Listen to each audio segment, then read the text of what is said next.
ভারতের পররাষ্ট্র মন্ত্রণালয়ের সাপ্তাহিক যে নিয়মিত ব্রিফিং, সেই ব্রিফিং এ শেখ হাসিনা প্রসঙ্গ উঠে এসছে। আজকে সেই ব্রিফিং এ কি কি বিষয় উঠে এসছে এবং কি ছিল একটু যদি কাইন্ডলি আমাদের দর্শকদের জানাতেন। দেখুন, পররাষ্ট্র মন্ত্রণালয়ের ব্রিফিং এ নানা বিষয়ে প্রশ্ন হয়ে থাকে। তা আমি নিজে প্রশ্নটা করছিলাম মুখপাত্রকে যে শেখ হাসিনা সম্প্রতি একটা ইন্টারভিউ দিয়ে বলেছেন তিনি দেশে ফিরতে চান এবং সেক্ষেত্রে তিনি ডিসেম্বরে ফিট করবেন, এরকম একটা বলেছেন। তখন যেটা মঞ্চ থেকে যে উত্তরটা দেন রণদীপ জয়সওয়াল, তাতে তিনি বলেন যে ভারতের কাছে একটা বাংলাদেশের একটা প্রত্যর্পণ চুক্তি অনুসারে একটা রিকোয়েস্ট, অনুরোধ পেন্ডিং আছে। সে কারণে আমাদের যদি ফেরত দিতে হয় তাহলে এক্সট্রাডিশন ট্রিটি চুক্তি অনুসারে যে আইনি প্রক্রিয়া, বিচারীয় প্রক্রিয়া, সেই অনুসারে ফেরত দেওয়া যেতে পারে। কিন্তু তিনি যে শেখ হাসিনা ফেরত দিতে, তিনি যে চলে যেতে চান ভারত ছেড়ে এবং তার নিজের দেশে ফিরতে চান, সেটা আমি এটাও প্রশ্ন করেছিলাম যে আপনাদের সঙ্গে বাংলাদেশ সরকারের কোনো আলোচনা হয়েছে কি, সেটারও কোনো জবাব দেননি। কিন্তু এর পরে আমাদের সাধারণত যেটা হয় যে ব্রিফিং এর পরে এগুলোর অনেকে আমরা ব্যাখ্যা চাই যে এটা আপনি বললেন তার অর্থ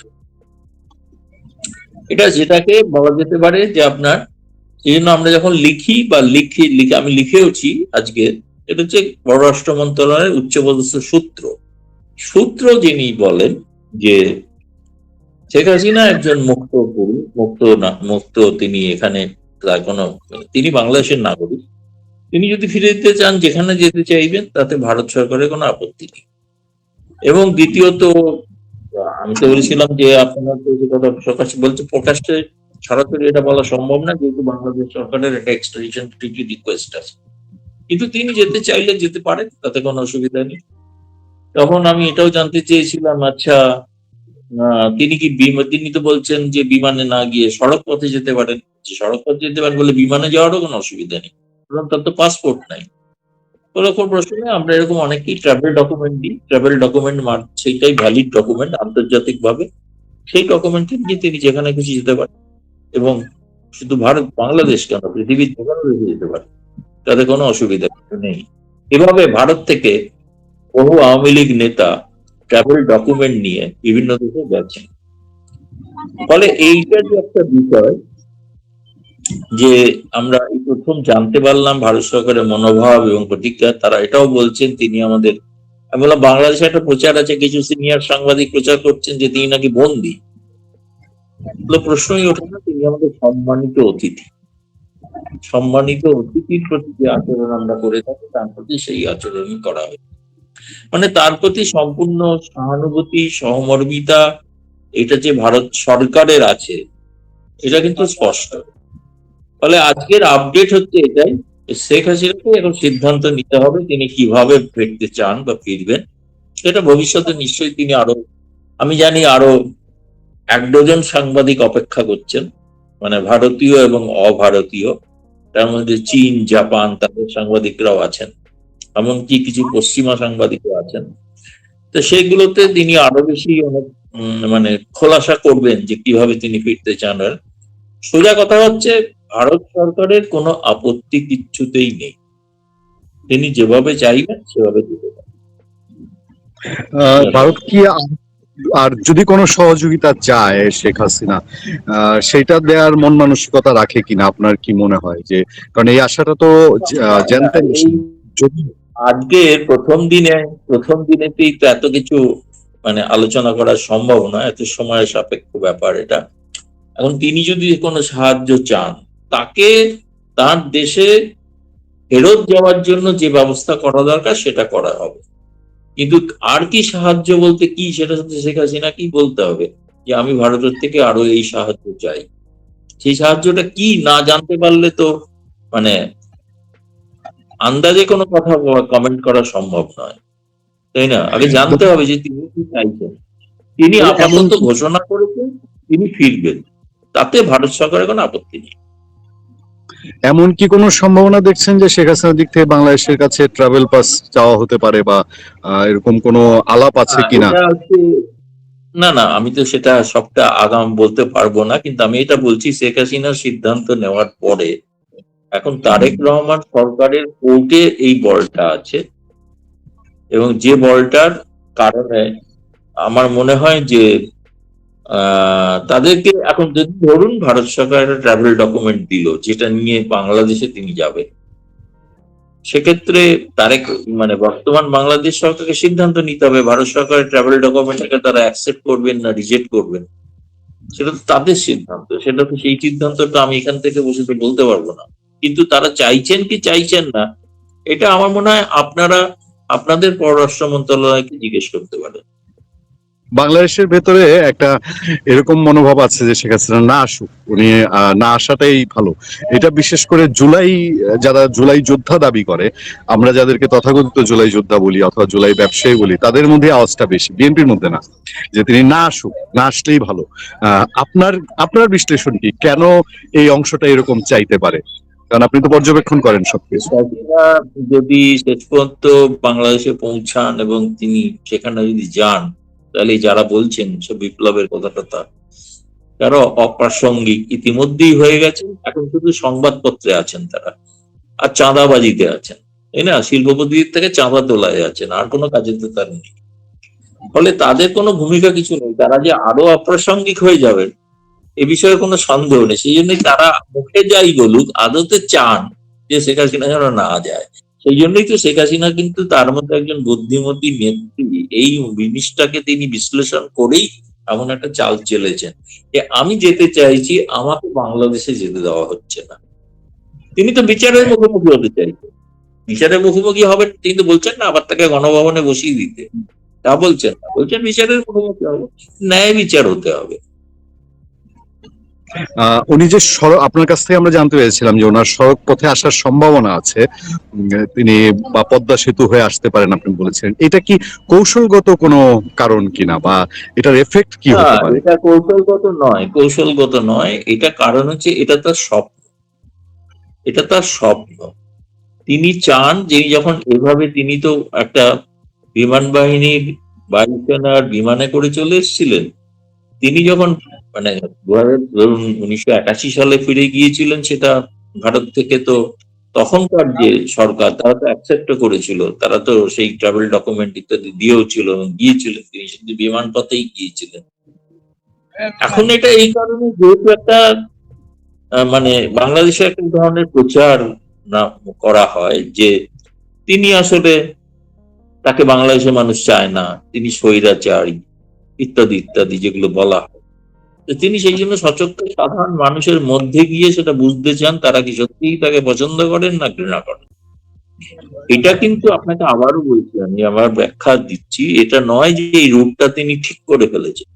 এই রূপটা পদ্মা হয়ে উত্তরবঙ্গ হতে পারে, মধ্যবঙ্গ হতে পারে, রংপুর হতে পারে, মুর্শিদাবাদ কোথায় হবে সেটা কিন্তু বলেনি। কিন্তু আমি একদিন জিজ্ঞেস করেছিলাম যে আপনাকে যদি কালকে বলা হয় আপনি যান বাংলাদেশে, তাহলে আপনার কিভাবে আপনি যেতে আগ্রহী?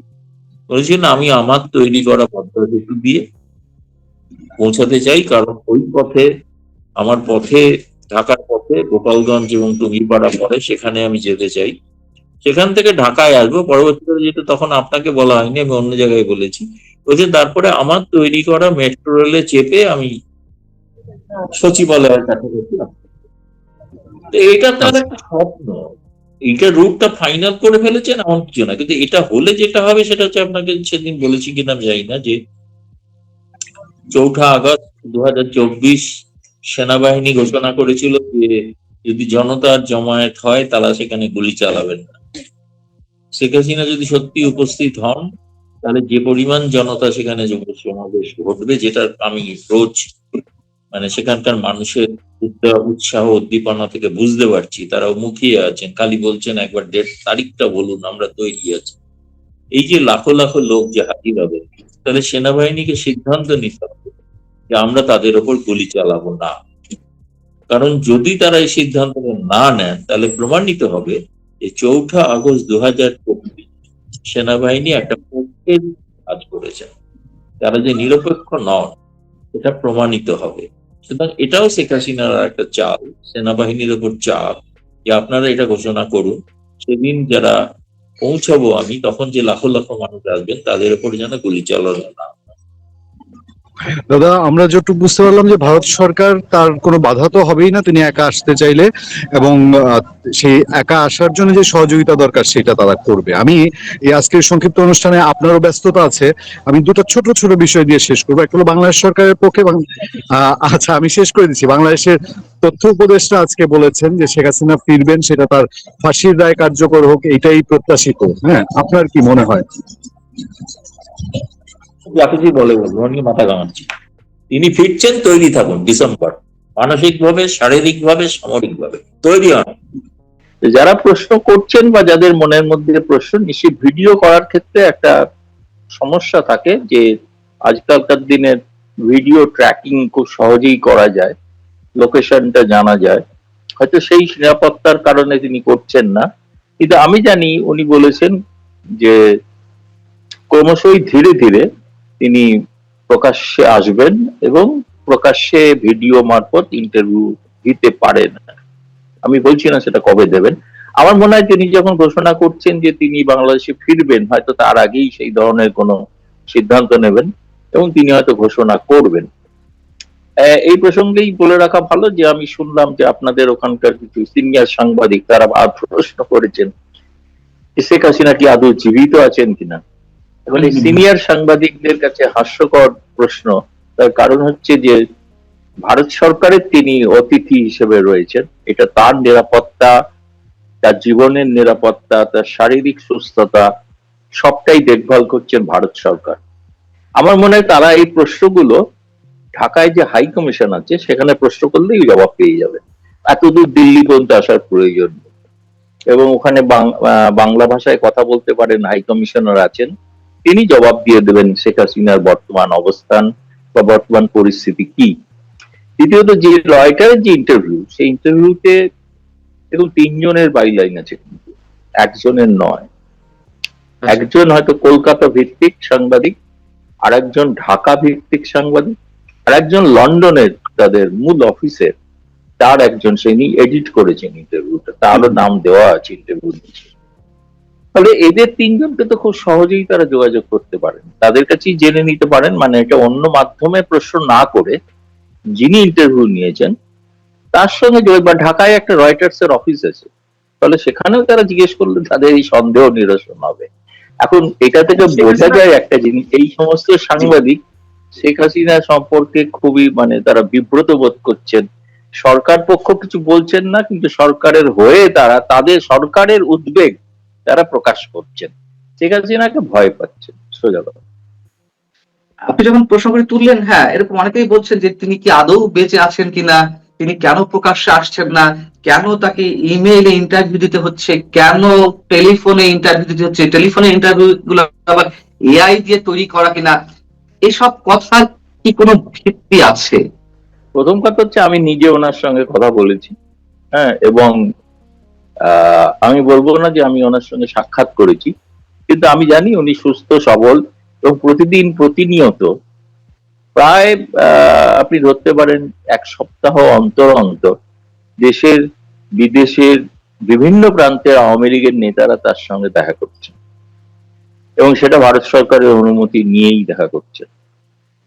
কয়েকদিন আগে অস্ট্রেলিয়া, লন্ডন, কলকাতা থেকে বেশ কিছু আওয়ামী লীগ নেতা তার সঙ্গে সাক্ষাৎ করে গেছেন। অনেক কেউ কেউ তো আমার সঙ্গে তারা ছবিও দিয়েছেন ফেসবুকে, কেউ কেউ দেখেছেন, দেখে অনেকে ফোনও করেছেন। কিন্তু ফলে তারা তো নিশ্চয়ই বাংলাদেশের সাংবাদিক, ফলে তারা সেই সমস্ত নেতৃবৃন্দের সঙ্গেও তো কথা বলে দেখতে পারে। প্রত্যেক নেতাই এরকম একটা অসত্য কথা বলবেন যে এআই মাধ্যমে করা হয়েছে বা আসলে তিনি জীবিত নন। এটা তো ভারত সরকারের প্রতি বড় ধরনের একটা লাঞ্ছনা। যিনি অতিথি, যিনি ভারত সরকারের অতিথি, তাকে তার জীবনের নিরাপত্তা নিয়ে এরকম প্রশ্ন তোলা, এটা ভারত সরকারের বিরুদ্ধে প্রশ্ন তোলা। সেই জন্য বললাম খুব সহজ উত্তর হবে রয়টার্স এর অফিস। এবং তারা তো যখন রয়টার্স এর মতো একটি আন্তর্জাতিক খ্যাতিসম্পন্ন সংবাদ সংস্থা, তার বিশ্বাস যোগ্যতা নিয়ে এরা প্রশ্ন তুলছেন, এরা কোন ধরনের সাংবাদিক আমি জানি না। এবং আপনাকে এটাও বলে, আমি যতদূর জানি আরো 1 ডজন সাংবাদিক অপেক্ষায় আছেন তার ইন্টারভিউর জন্য। তার মধ্যে সবাই ভারতীয় নন, তার মধ্যে চীন আছে, জাপান আছে, এবং চীন জাপানের সংবাদ সংস্থাগুলোর ইন্টারভিউ কয়েকদিন পর হয়তো দেখতে পাবেন। তো আমি এটা যতদূর জানি, ফলে এতগুলো লোক সারা পৃথিবী জুড়ে একটা এআই এর সঙ্গে কথা, যারা এআই বিষয়ে অভিজ্ঞ, সোজা কথা হচ্ছে শুনুন, ডিসেম্বরে তাকে সশরীরে দেখতে পাবেন, এটা তার ঘোষণা। ফলে তখন দেখে নেবেন এআই হাঁটছে না শেখ হাসিনা সশরীরে হাঁটছে। সশরীরে তিনি হাঁটবেন বা বাংলাদেশে ফিরবেন, আমি সে বিষয়ে আসবো। তার আগে আরেকটা প্রশ্ন, যে ইন্টারভিউটি এনডিটিভিতে এবং পরবর্তীতে আবার একই বিষয়ে রয়টার্সে এলো, তারপর থেকে এই বিষয়গুলো আবার নতুন করে চালু হয়েছে যে ভারত আসলে তাকে, মানে শেখ হাসিনাকে কোন স্ট্যাটাসে রেখেছে, তার যে কঠোর নিরাপত্তা দেওয়া হচ্ছে, এর রিজনটা কি? কেন অন্যদের মতন তিনি স্বাধীনভাবেও ঘোরাফেরা করতে পারছেন না? কেন তাকে একটা বিশেষ জায়গায় একটা নির্দিষ্ট গণ্ডির মধ্যে রেখে দেওয়া হয়েছে? এবং সবচেয়ে বড় কথা হচ্ছে যে কোন স্ট্যাটাস তাকে দেওয়া হচ্ছে, এই বিষয়টা আপনি একটু ক্লারিফাই করবেন? তার স্ট্যাটাস হচ্ছে যে তিনি একটি বিদেশি রাষ্ট্রের সাবেক প্রধানমন্ত্রী, তার জীবনে সংশয় ছিল, সেজন্য তাকে এখানে আশ্রয় দেওয়া হয়েছে। এবং এও বলেছে ভারত সরকার যে তিনি যখন যেদিন যা চাইবেন, যেভাবে তিনি যেখানে যেতে চাইবেন, সেটা যাওয়ার ব্যবস্থা ভারত করে দেবে। তিনি একজন সাবেক প্রধানমন্ত্রী, এই হিসাবে ভারতে আশ্রিতা, সেটাই তার স্ট্যাটাস, সেইভাবেই তাকে রাখা হয়েছে। আপনি বলতে পারেন না যেরকম কেন তাকে বাইরে ঘোরাফেরা করতে দেখা যাচ্ছে না। 2 দিন আগে তো আপনাদের ওখানকার জঙ্গিরা তো হুমকি দিয়েছে তাকে হত্যা করবে। তার জীবনের নিরাপত্তা এই মুহূর্তে যে কোনো প্রধানমন্ত্রীর মতনই তার নিরাপত্তাকে সেভাবেই আঁটোসাঁটো করে রাখা হয়েছে, যাতে সেখানে কোনো অন্য ধরনের অবাঞ্ছিত ঘটনা না ঘটতে পারে। এবং যেখানে এই নিরাপত্তার কারণে তার দিল্লিতে সম্ভবত 3 বার তার আবাসস্থল পরিবর্তন করতে হয়েছে। একই জায়গায় যারা দেখেছেন প্রথমবার এসে, দ্বিতীয়বার এসে তারা অন্য জায়গায় দেখেছেন, তৃতীয়বার তারা অন্য জায়গায় দেখছেন। দিল্লিতেই আছেন কিন্তু এক জায়গায় নেই। ফলে তার নিরাপত্তার কারণে এই ধরনের একটা ব্যবস্থা নেওয়া হয়েছে, যে কারণে তাকে হয়তো আপনারা সশরীরে দেখছেন না, বা সেটা দেখা ক্ষেত্রে অসুবিধা হতে পারে। কিন্তু ভিডিও মারফত হয়তো আমার মনে হচ্ছে যে এক একটি করে ধাপ তিনি এগোচ্ছেন। ফলে এগোনোর সময় আমার মনে হয়েছে এরপরে তিনি নিশ্চয়ই ভিডিওর মাধ্যমে আত্মপ্রকাশ করবেন। তখন আবার প্রশ্ন উঠবে এই ভিডিওটা জেনুইন কিনা, তিনি এটা এআই এর মাধ্যমে ভিডিও কিনা। মানে আমার মনে হয় সেই বিষয়টা প্রশ্ন না তুলে প্রশ্ন তোলা উচিত তিনি যেটা বলছেন সে ব্যাপারে বাংলাদেশ সরকারের মত কি। উনি বলেছেন আমি আসবো, তাহলে বাংলাদেশ সরকার তাকে কিভাবে বাংলাদেশে প্রবেশ করতে দেবেন, সেই বিষয়ে বাংলাদেশ সরকার যদি পরিষ্কার করেন তাহলে সেটা ভালো হয়। হ্যাঁ, এখন বাংলাদেশ সরকার তো স্পষ্ট করে কিছু বলছে না, তবে ইনফরমালি যেমন সাবেক বর্তমান পররাষ্ট্র প্রতিমন্ত্রী শামা ওবায়েদ, তিনি সোমবার একটি মন্তব্য করেছেন যে তিনি এলে তাকে জেলে যেতে হবে। জেলে যেতে হবে এটা সবাই জানে, তার বিরুদ্ধে ওয়ারেন্ট আছে, তার বিরুদ্ধে রায়ও ঘোষিত হয়েছে মৃত্যুদণ্ডের, এটা তো আমরা সবাই জানি। কিন্তু আসলে কিভাবে সম্ভব? তার তো পাসপোর্ট, কোন ধরনের বৈধ কাগজপত্র নেই। তাহলে তিনি যে বললেন যে তিনি আসবেন, আপনি কি ভিতরে বিষয়টি আমাদেরকে জানাতে পারবেন যে তিনি আসলে কোন বিষয়টি বিবেচনা করে বলছেন যে তিনি বাংলাদেশে ফিরবেন, নাকি তিনি অপেক্ষা রয়েছেন যে বাংলাদেশ সরকার তাকে নিয়ে আসার জন্য একটা উদ্যোগ নেবে? তিনি বন্দী হিসাবে যাবেন না, কারণ ভারত সরকার তাকে বন্দী করেন। বন্দী প্রত্যর্পণ চুক্তি অনুসারে যে নিয়ম কানুন, সেগুলো বাংলাদেশ সরকার এখনো ফলো করে, সেগুলো সেই অনুযায়ী কোনো ব্যবস্থা নেন। 4 লাইনের চিঠি পাঠিয়েছেন, নোট ভার্বাল, এটাই বন্দী প্রত্যর্পণে কোনো আবেদন নয়, এটা একটা প্রাথমিক আবেদন। পরবর্তীকালে তাদের বিষয়ে বিশদ পদক্ষেপ যেগুলো নেওয়ার কথা সেগুলো যদি নেন, যেমন বাংলাদেশে আরো কিছু আর্থিক অপরাধী বলে চিহ্নিত, তাদের বিচার চলছে ভারতে। তারা বিচার সমাপ্ত হলে, সেখানে দোষী সাব্যস্ত হলে তখন তাদের ফেরত দেওয়ার বিষয়। আর শেখ হাসিনার ক্ষেত্রেও তাই একই নিয়ম হবে। ফলে তার বিরুদ্ধে যে অভিযোগগুলো সেগুলো বাংলাদেশ সরকারকে জানাতে হবে, এবং তার যে বিচারে যে সাজা হয়েছে সেই সাজাটা কিভাবে হয়েছে সেটা জানাতে হবে, তাই না? সেটা তো ইন্টারন্যাশনাল ক্রাইম ট্রাইব্যুনাল, তো তার এক হঠাৎ করে একটা অর্ডিন্যান্স জারি করে পুরনো আইসিটি নিয়মাবলী পরিবর্তন করে যে করা হলো তার বৈধতা আছে কিনা, আন্তর্জাতিক স্তরে বৈধতা আছে কিনা, এগুলো বহুবিধ প্রশ্ন আছে। ফলে কিন্তু যদি সাধারণ আদালতে তার বিচার হয়, সে বিচারের জন্য তিনি বন্দী হয়ে সেই বিচারের সম্মুখীন হতে পারে এবং তাকে ফেয়ার ট্রায়ালের জন্য তার পছন্দের আইনজীবী দিতে হবে।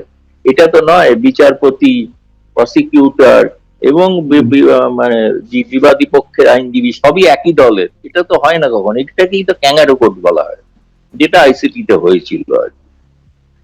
ফলে আমি যেটা মনে করি তিনি যেতে চাইছেন, তিনি ধরুন আমি কথার কথা এটা বলেছিলাম, এটা অনেকে হয়তো সেভাবে ভাবছেন যে তিনি সিদ্ধান্ত নিয়ে নিয়েছেন যে বেনাপোল পেট্রাপোল হয়ে যাবে, সেটা না। আমি এটা প্রতীকী অর্থে বলছিলাম যে একবার অনেককাল আগে একবার জিজ্ঞেস করেছিলাম যে আচ্ছা যদি ধরুন একদিন সুযোগ হয় আপনার যাওয়ার, আপনার দেশে কিভাবে আপনি যাবেন, কিভাবে যেতে ভালো পছন্দ করবেন? বলেছেন আমার তৈরি করা পদ্মা সেতু দিয়ে আমি যাব। পদ্মা সেতু দিয়ে এগিয়ে আমার পথে গোপালগঞ্জ টুঙ্গিপাড়া যাব। সেই পথটা তো অবশ্যই বেনাপোল পেট্রোপল হয় না, যদি পদ্মা সেতু গিয়ে উঠতে হয়।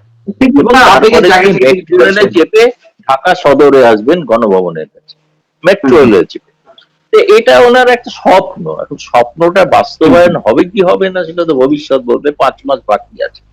তবে এবার যেমন ঘোষণা করেছেন ওটি কোনো পরিকল্পনাও নয়, ওটি তার একটা ইচ্ছা, একটা ডিজায়ার।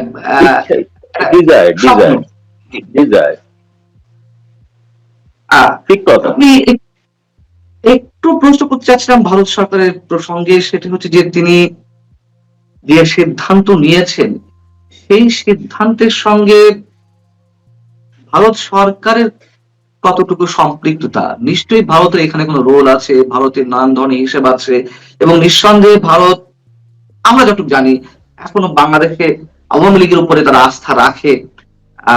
সেটি ভারতের স্বার্থেই হোক, এটি অপরাধ দৃষ্টি আমরা জানি না, প্রত্যেক রাষ্ট্রই তার স্বার্থের কথা চিন্তা করবে।